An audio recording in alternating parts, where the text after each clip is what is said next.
2006 மும்பை ரயில் குண்டுவெடிப்பு வழக்கில் 12 பேரையும் விடுதலை செய்திருக்கிறது நீதிமன்றம்.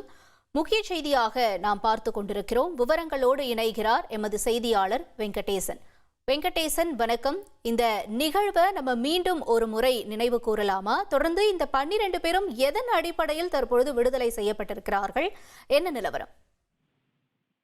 வணக்கம். மும்பையில் கடந்த 2006 ஜூலை 11ஆம் தேதி நிகழ்த்தப்பட்ட தொடர் ரயில் குண்டுவெடிப்பு சம்பவத்தில் 181 பேர் பலியாயினர், 824 பேர் காயமடைந்தனர். இந்த வழக்கில் 12 பேர் கைது செய்யப்பட்டு அவருக்கு எதிராக சிறப்பு நீதிமன்றத்தில் வழக்கு என்பது நடத்தப்பட்டது. அதில் 5 பேருக்கு இறப்பு தண்டனையும் 7 பேருக்கு ஆயுள் தண்டனை விதித்து சிறப்பு நீதிமன்றம் கடந்த 2015ஆம் ஆண்டு தீர்ப்பு கூறியது.